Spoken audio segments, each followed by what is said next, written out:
오늘은 우리 상남교회가 67주년을 맞이하는 창립 기념 주일입니다. 하나님께서 이곳에 상남교회를 세우실 때 하나님의 마음, 하나님의 바람은 어떤 마음이었을까요?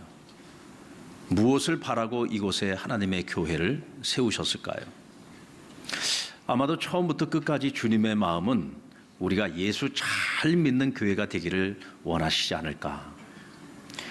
이 교회를 섬기는 모든 성도들이 처음부터 끝까지 주님 오시는 그날까지 예수 잘 믿는 성도가 되기를 원하지 않으실까.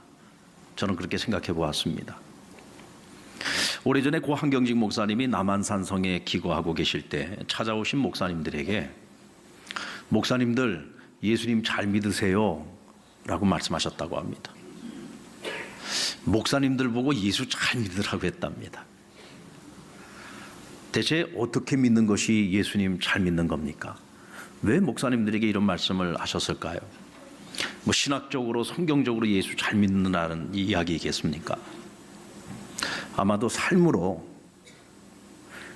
믿음을 실천하는 그런 믿음을 가지고 살아가라고 말씀하신 것 같습니다. 오늘 우리 교회 하나님의 자녀들이 이 땅을 살아가는 동안 우리가 예수를 잘 믿지 않으면요, 우리는 예수 그리스도의 그 이름의 능력을 상실할 수밖에 없습니다. 우리가 예수님을 잘 믿지 않으면 우리가 아무리 그들에게 예수 믿으라고 전해도 사람들이 이렇게 말할 겁니다. 너희가 잘 못 믿는데 어떻게 우리가 예수를 믿겠냐?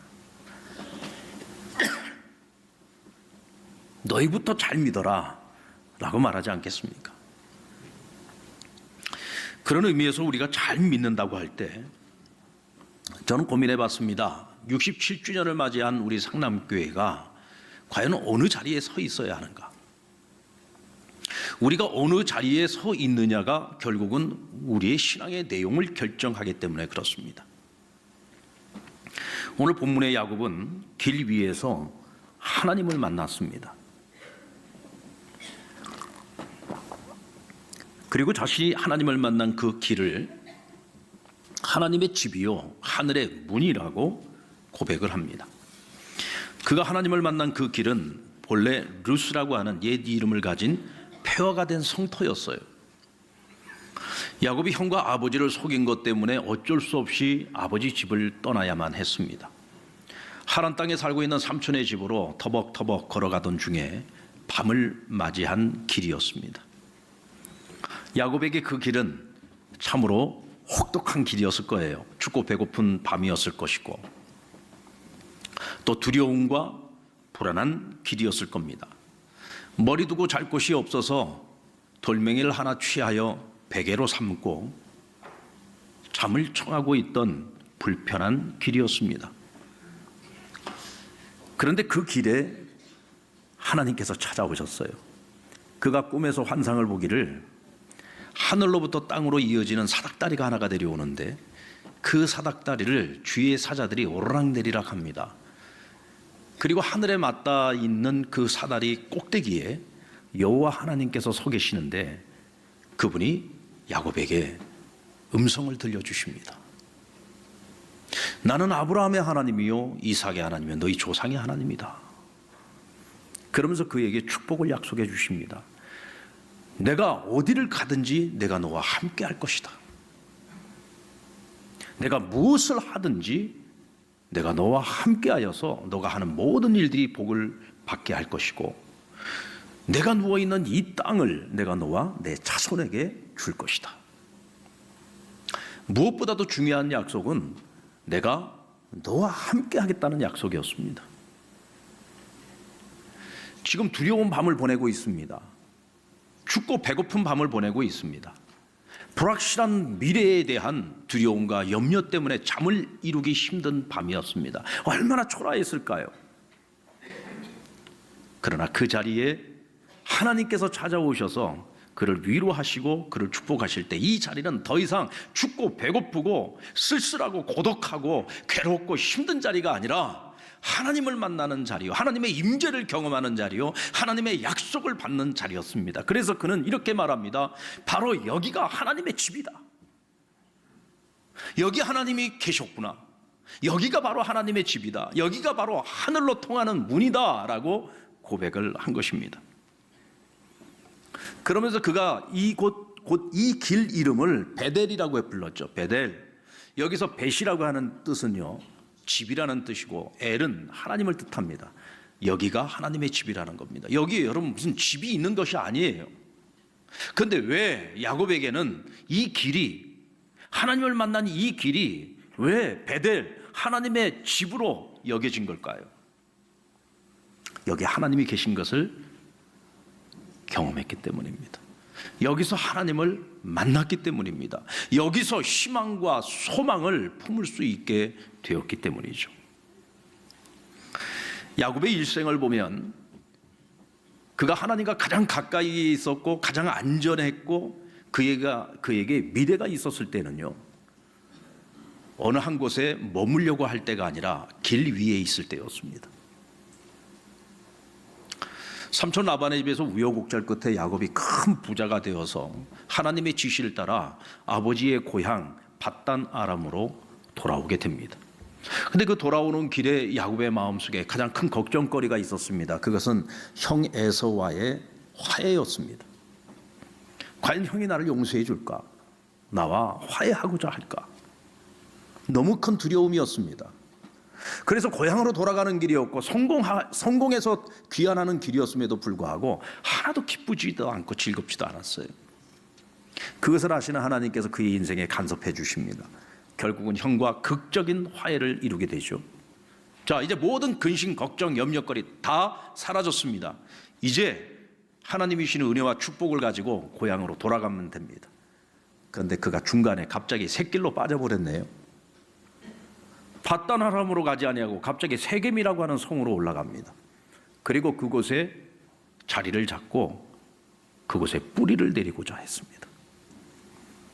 그 이유는 단 한 가지입니다. 하나님이 여기 계시느냐 안 계시느냐 전혀 상관하지 않습니다.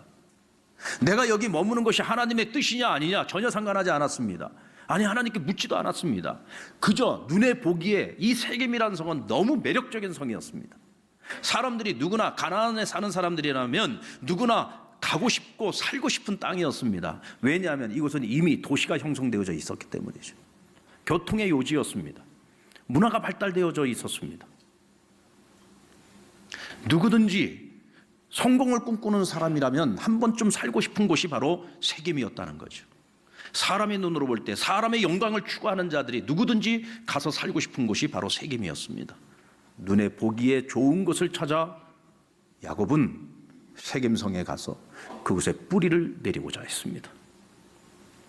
이때 여러분, 야곱의 인생에 큰 위기가 찾아오게 되죠. 세겜 성주였던 세겜이 야곱의 딸 디나를 흠모합니다. 그리고 결국은 성폭행하는 일까지 저지르게 되죠. 야곱의 아들들이 이 사실을 알고 이 세겜성의 남자들을 속여서 그들을 전부 돌이켜버립니다. 가나안 족속들을 전부 다 적으로 돌린 겁니다. 가나안 족속들이 군대를 이끌고 야곱의 족속, 야곱의 가문을 완전히 멸문지화시킬 위기에 놓인 것이죠. 여러분 보십시오. 사람의 영광을 쫓고 세상의 가치를 가지고 눈에 보기에 좋은 것을 쫓아서 머물고자 할 때 야곱의 인생에는 위기가 찾아왔습니다. 비록 길 위에 있었지만 아무런 희망도 아무런 소망도 없이 불확실한 미래 속에서 잠 못 이루는 밤을 지내고 있던 그저 한낱 길가에 불과했지만 그곳에 찾아오신 하나님을 만났을 때 그는 위로받았습니다. 그곳에서 찾아오신 하나님을 만났을 때 그는 용기를 가질 수 있었고 희망과 소망을 꿈꿀 수 있었습니다.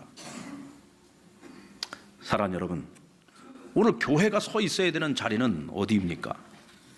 오늘도 주님께서는 길에 서 있는 이들을 찾아오십니다. 길에서 하나님은 우리를 만나주시고 길에서 역사하십니다.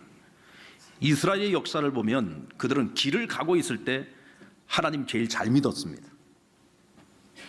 비록 광야에서 40년 동안 집도 없이 하나님을 예배할 만한 처소 하나 제대로 마련하지도 못한 채 그들은 40년 동안 길에서 살아야 했습니다.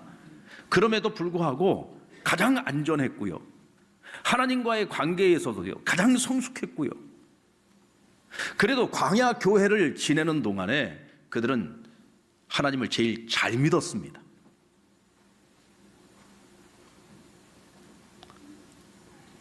그들이 믿고 바라볼 거라고는 구름기둥, 불기둥밖에 없었어요.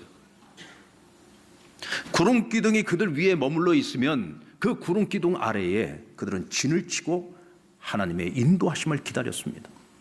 구름기둥이 움직이면 무엇을 하고 있든지 짐을 정리하고 구름기둥을 쫓아 달려갔습니다. 하나님께서 40년 동안 그들을 순종 훈련시키신 것이죠. 교회는 뭐냐? 교회라고 하는 것은 하나님이 머무는 것이고 하나님의 인도하심과 하나님의 이끄심을 따라 순종하는 자들이 곧 교회라는 것을 하나님께서 그들에게 보여주셨습니다. 우리 상남교회가 만약 우리 상남교회만을 위한 교회로 머물러 있는다면, 그리고 하나님께서 우리 상남교회만을 위한 하나님으로 우리 안에만 계시기를 원한다면 하나님께서는 더 이상 이곳에 머무를 이유도 없고 어쩌면 하나님이 여기 계시기를 싫어서 떠나실 수도 있습니다. 이제는 하나님이 여기에 계시는 것이 아니라 이제는 우리가 하나님이 계시기를 원하시는 것, 하나님이 원하시는 그 길로 우리가 함께 나아가서 하나님이 일하시는 그곳에서 우리가 함께 일하고, 하나님이 만나기를 원하는 사람들을 우리가 찾아가서 그들과 함께 그 길 가운데서 만나야지 되고, 그들에게 하나님이 말씀하시고 싶은 것을 우리가 하나님의 입술이 되어 그들에게 대신 말해줄 수 있어야 되는 거예요. 아멘입니까? 그런 의미에서 우리 상남교회는 이제 더 이상 집 안에 머무는 교회가 되면 안 됩니다. 이제는 길 위로 나가는 교회가 되어야죠. 여러분, 우리가 집을 아름답게 짓습니다. 돈을 갖다가 수십억을 들여가지고 정말 기가 막힌 궁궐 같은 집을 우리가 한번 지었다고 합시다. 그러면 여러분 집 밖에 나가고 싶어요? 안 나가고 싶어요? 안 지어봐서 모릅니까? 그런 집을. 만약에 정말 기가 막힌 집을, 세상에 하나밖에 없는 그런 집을 지었다고 생각해 보세요. 그러면 여러분 집 밖에 나가고 싶으세요? 밖에 나가봐야 세상 어디를 가봐야 내 집만한 데가 없어. 우리는요 집 밖에 안 나갑니다. 그냥 내 집 안에만 머무는 거예요. 집이 너무 좋은 거예요. 집 밖에 별로 관심도 없어요. 집 밖에 나가야 될 이유도 없는 거죠. 여러분, 교회도 마찬가지예요. 교회를 너무 크고 화려하고 아름답게 편리하게 교회를 지어놓으면요, 그 다음서부터 교인들이, 성도들이 교회 밖으로 나갈 생각을 안 하고 교회 안에만 머물려고 합니다. 그러면서 우리를 위한 편리시설들만 계속 만들어 나가는 거예요. 우리를 위한 편리시설들만 계속 만들어 나가고 점점 더 우리는 편하고 싶고 점점 더 많은 것들을 누리고 싶어지고, 그러면서 우리의 관심이 우리에게만 집중이 되지 교회 밖에 있는 사람들, 교회 밖에 세상의 관심이 점점 줄어드는 거예요. 하나님 싫어하십니다. 예수 믿고 하나님의 자녀로 산다는 것은요, 그들과 다른 가치관을 갖고 살아가는 거죠. 하나님 나라 가치관을 가지고 사는 겁니다. 하나님의 관심이 우리의 관심이 되어야 되고 하나님의 목적이 우리의 목적이 되어야 되는 거죠. 오늘 우리의 모든 성도들의 관심이 무엇으로 바뀌어야 됩니까? 하나님의 관심이 우리의 관심이 돼요. 하나님의 관심은 과거에도 그렇고 지금도 그렇고 앞으로 영원토록 사람에게 관심이 있습니다. 아직도 주님을 만나지 못한 야곱들, 우리는 그들을 찾아가야 됩니다. 그들을 찾아가서 복음을 전해줄 수 있는 길교회가 되어야 합니다. 아멘입니까? 길 위에 선 교회는 오직 하나님의 영광을 구하는 교회가 되어야죠. 자, 길에서 하나님을 만난 야곱이 하나님께 서원을 했습니다. 하나님께서 나와 함께 해주셔서 내가 나중에 아버지 집으로 무사히 평안히 돌아올 수 있게 해주신다면, 제가 돌아올 때에 오늘 내가 배고 자다가 지금 이 세워놓은 이 기둥을 하나님의 집이 되게 할 것이고, 하나님이 내게 복을 주시면 내가 가진 모든 재물의 10분의 1을 하나님께 드리겠습니다 하고 소원, 곧 약속을 드렸습니다. 그런데 여러분, 하나님께서는 야곱에게 약속을 하시고 그 약속을 지키셨을까요? 안 지키셨을까요? 하나도 빠지지 않고 하나님께 그 모든 약속을 다 지켜주셨어요. 라반이 얼마나 사기를 잘 치는 사람입니까? 세상에 조카한테도 사기를 쳤어요. 그럼에도 불구하고 하나님께서 야곱 편을 들어주시니까 야곱이 손을 대는 것마다 복이 임합니다. 그렇게 사기를 당하면서도 큰 부자가 되었습니다. 돌아오는 길에 형하고도 화해했습니다. 이 모든 것이 다 하나님의 은혜잖아요. 그러면 이제는 야곱 차례죠. 야곱이 하나님께 드린 소원을 지켜야 될 차례입니다. 야곱이 하나님께 드린 소원이 뭡니까? 내용은 하나님 앞에 10의 1을 드리겠다, 하나님의 성전을 지어드리겠다, 이런 내용들이지만 그것을 한마디로 표현하면 뭐예요? 하나님의 영광을 위해서 살겠다는 거죠. 하나님께 영광을 올려드리겠습니다. 그런데 하나님께 복을 받아가지고 모든 것을 다 얻고 사람의 영광을 누리고 나니까 야곱이요, 하나님과의 약속을 잊어버렸어요. 더 이상 하나님의 영광을 쫓지 않습니다. 사람의 영광을 쫓은 거예요. 그래서 사람의 영광을 쫓아서 세겜에 간 거 아닙니까? 하나님께서 저와 여러분을 하나님의 자녀가 되게 하시고 교회가 되게 하시고 공동체를 이루게 하신 목적, 그것은 하나님의 영광을 위해서 살라고. 근데 만약 우리가 하나님의 영광을 구하지 않고 사람의 영광을 구하고 있다면, 오늘 여러분 한 사람 한 사람, 내가 지금 내 삶의 자리에서 사람의 영광만을 쫓고 있다고 한다면 그 이유가 뭘까요? 우리 안에 언젠가부터 하나님을 사랑하는 마음이 사라졌습니다. 하나님을 사랑하는 마음이 사라지기 시작하면은요, 세상을 사랑할 수밖에 없어요. 그러니까 사람의 영광을 쫓게 되는 겁니다. 사람의 영광을 쫓으면은요, 그 끝이 뭔지 아십니까? 야곱이 겪었던 것처럼 위기가 찾아옵니다. 환난이 찾아옵니다. 하나님의 영광을 쫓는 자에게는요, 하나님의 약속이 주어집니다. 결국은 하나님께서 그로 하여금 베델로 가서 나를 위하여 제단을 쌓으라고 했어요. 베델이 어디였습니까? 하나님을 처음 만났던 길이었죠. 다시 길로 나아갔습니다. 온 가족들에게 우리 안에 있는 우상을 다 제거하게 하고, 심지어는 그들의 귀에 걸고 있는 귀걸이까지 전부 다 빼게 했습니다. 새 옷을 갈아입혔습니다. 그리고 여호와 앞에 나가 하나님 앞에 결단의 예배를 드립니다. 이제는 하나님의 영광을 위해서 살겠다고 결단의 예배를 드렸습니다. 이때 하나님께서 가나안 사람들의 마음에 두려운 마음을 집어넣고 단 한 명도 야곱의 족속을 치기 위해 쫓아오는 자가 없다고 했습니다. 그리고 하나님께서 베델에서 그를 다시 만나주시고 하나님께서 야곱을 또다시 축복해 주십니다. 가끔 우리 성도들하고 얘기하다 보면은요, 교회를 너무 자랑스럽게 생각을 하다 보니까 제가 볼 때는 가끔 교만한 모습을 볼 때가 있어요. 여러분, 우리 교회가 성도가 많이 모인다, 교회 건물이 참 아름답다, 만약에 우리가 이런 것 가지고 자랑한다고 한다면요, 남들이 볼 때 웃습니다. 여러분, 우리 한국 교회에 아름다운 성전이 얼마나 많은지 모릅니다. 사실 우리 교회는 우리가 보기에 세상에서 가장 아름다운 교회지. 서울에 가보세요.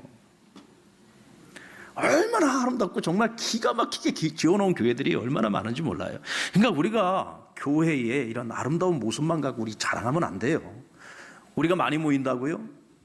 여러분, 수만 명이 모이는 교회들, 수천 명씩 모이는 교회들이 얼마나 많은지 모릅니다. 우리 그런 거 갖고 자랑하면 안 됩니다. 그건 하수가 하는 짓입니다.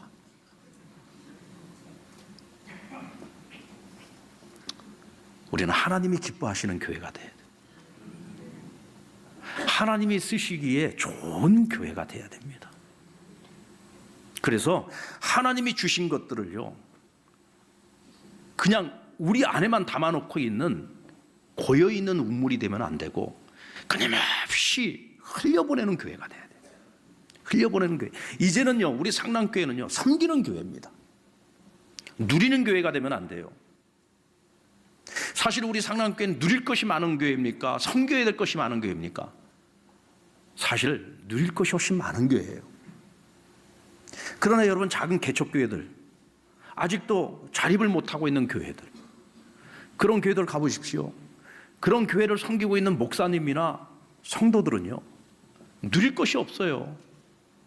전부 내 호주머니 다 털어서 하나님께 바쳐야지 되고, 정말 내가 시간을 들이고 내 몸을 들이고 전적으로 나를 헌신하지 않으면 그 교회가 지탱하기조차 힘든 교회들이 많이 있습니다. 우리 교회는요, 목사도요 누릴 것이 많은 교회예요. 성도들도요 누릴 것이 많은 교회예요. 자, 그렇다고 한다면 하나님께서 교회를 보실 때 하나님 보시기에요, 어느 성도들이, 어느 목사가 더 귀하게 보일까요? 그저 누리기만 하는 목사, 그저 누리기만 하는 성도라면 하나님이 기뻐하시겠습니까?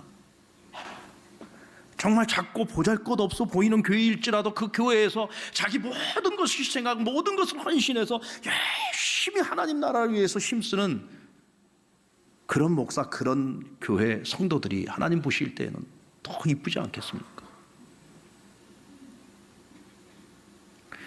우리는요, 하나님이 우리에게 주신 그 은혜에 감사할 수는 있지만 절대로 그것 때문에 자랑을 하거나 교만해서는 안 됩니다. 끊임없이 나누고 베푸는 교회가 되어야 됩니다. 사실 저희 교회도 창원에서 그래도 이제 몇 손가락 안에 들어가는 교회죠. 그러다 보니까 이 지역에서 연합 사업이라든지 또 혹은 우리 노회라든지 정말 우리가 섬겨야 일이 점점 더 많아져요. 가끔 제가 불평할 때가 있습니다. 해도 너무한다. 진짜 이건 섬김의 끝이 없다. 이러다가 이제 우리도 쓸 것이 없다 할 만큼 정말 많이 섬기고 있어요. 우리 상남교회가 정말 많이 섬기고 있습니다. 노예 웬만한 행사는 다 우리 교회에서 하고, 행사 한번 했다는 우리 성도들이 다 나와서 열심히 섬기고 있지 않습니까? 그러다 보니까 어쩔 때는요, 가끔 솔직하게 말하면 약간 짜증이 날 때도 있어요. 그런데 어느 날 그런 제 마음을 알고 하나님이 저한테 그러시더라고요. 야, 이창교 목사야, 너 옛날에 나한테 기도할 때 뭐라고 기도했니? 나누어주고 퍼주는 목회 해달라고 기도하지 않았니? 그래서 지금 네가 기도한 대로 된 거야. 지금 열심히 나누어주고 퍼주는 교회 목사가 됐잖아. 그런데 왜 불평하니? 여러분들, 우리 상남교회 성도들은요, 목사를 잘못 만났습니다. 제가 기도를 잘못했어요. 나누어주고 퍼주는 교회 목사가 되게 해달라고 했더니 하나님이 제가 개척하려고 하는데 개척 못하게 하시더라고요. 야, 개척했고 언제 나누어주고 퍼줄래? 그래서 하나님이 상남교회로 보내서 벌써 10년 세월 같이 살아오면서 우리가 그동안 열심히 나누어주고 퍼주는 목회했잖아요. 전 세계 선교지에다가, 북한에다가, 또 이 지역 사회를 위해서 열심히 나누고 베푸는 교회. 그래서 여러분, 우리 상남교회는요, 연말에 정산을 하면은요, 교회 예산이 남는 게 하나도 없습니다. 어떤 분들은 그래요. 우리 교회 속사정 모르는 분들은 상남교회가 엄청 부자교회라고 얘기를 해요. 여러분, 우리 상남교회 부자교회 아닙니다. 1년 지나고 나면 남는 게 하나도 없어요. 저희 교회는 하나님이 주신 거 1년 동안 아주 그냥 싹싹 다 털어가지고 다 씁니다. 많이 남겨가지고 지금까지 5천만 원 이상 남겨본 적이 별로 없는 것 같아요. 저는 이런 교회가 건강한 교회라고 생각합니다. 재정 많이 남겨서 자산 많이 쌓아놓으면 무엇하겠습니까? 하나님이 주시는 대로 필요한 곳이 있으면 곳곳에 필요한 것마다 열심히 나누고 베풀고 섬겨서 하나님이 주신 것 한 해 동안 열심히 다 써야죠. 우리 교회는 흘려보내는 교회란 말이에요. 하나님이 주신 것들을 열심히 흘려보내서 죽어가는 영혼 살려내고 세계 곳곳에 나가서 선교하는 선교사들을 지원하고, 오늘도 길가로 나아가 하나님의 눈물을 닦아드리고 하나님이 원하시는 곳에서 주님과 함께 일하는 교회, 생명 살리는 교회.